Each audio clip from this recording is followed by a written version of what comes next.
The collective unconscious white male rage that is increasing around the planet, but which is especially prevalent in the U.S. at this time, can be explained by their fear of losing control.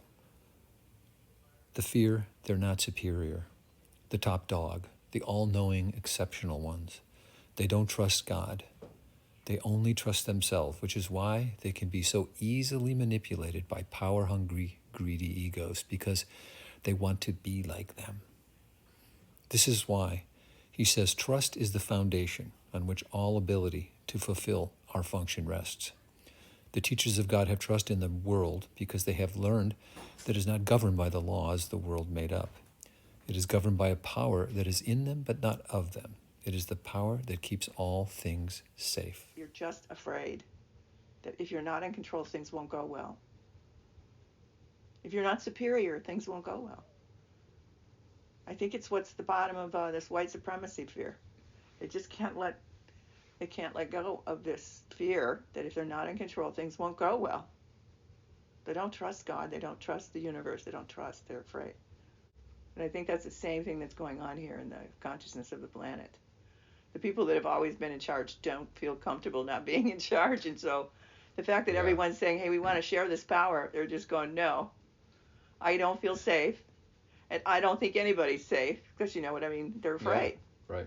It's just a sense of insecurity and fear that comes out of the thought or the idea that things work because I'm in control, not because things will work.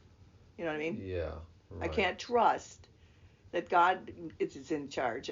I've got to take charge. Yeah. No, and if I don't make sure everything is working like clockwork, then everything's going to fall apart. See, and I have a much more hands off because of experience that I can trust. I can sense when I need to be somewhere. I'll be there on time. You know what I mean? Or there'll be a place to park. I can get that. I have a sense of trust that if I, the more I trust, the more things work out. When you say I want the peace of God, you're basically saying I don't want to be in control. Yeah. And once you say that to yourself, you'll realize, oh, I was just trying to control this thing. I was just doing that. Oh, I don't need to do that anymore. And it's gone. You know what I mean? What I thought I needed is the opposite of what I needed, because you can see it in yourself, your desire to control, what you want it to be true, and go, I don't need that to be true. Yes. Control and peace are two ends. The less control you have, the more peace you're going to have. Because if you think you need to be in control, you're basically saying God is my enemy, so I have to make sure that things work out because he can't. Or he's not going to let me have what I want, or he's not, you know what I mean? You're fighting God basically when you don't trust. Yeah, you're right. Exactly. You're fighting your real identity, which is your real identity is making your life happen. Yeah. And you're saying, no, I need to make my life happen. Yeah. My real identity doesn't know what it's doing, and I need to do it. You see? Yeah, that's it. Yeah, that's exactly it. That's how it feels. So you're always fighting God, and that's why it's scary. Yeah. That's why I get freaked out. Yeah. You want to know God is really nothing outside of you. God is your real identity. The name of God is your inheritance. It means you're a part of a God. So there is nothing to be afraid of that's outside of you. There's just surrendering to your real identity, who set up the moment that you're upset about. Meaning, this moment is something you can handle because you put yourself in it. Yeah, you chose to be in that moment. So you can make the choice for peace in that moment. Yeah. Right, because you're there because you put yourself there. There isn't something else outside of you. No, right, no. And yourself can make sure that you meet the plane, and can make sure that if you trust it and you have faith in it and you listen to it and you're not in the way of it, you can make sure everything that needs to happen will happen. So this is where that male consciousness is right now. Yeah, that's what I'm saying. That's probably the biggest thing right now. They say they speak for God, but obviously they have no idea what God is, and they're afraid. Of God. Yeah. Because they know they've been bad. Yep. Yep.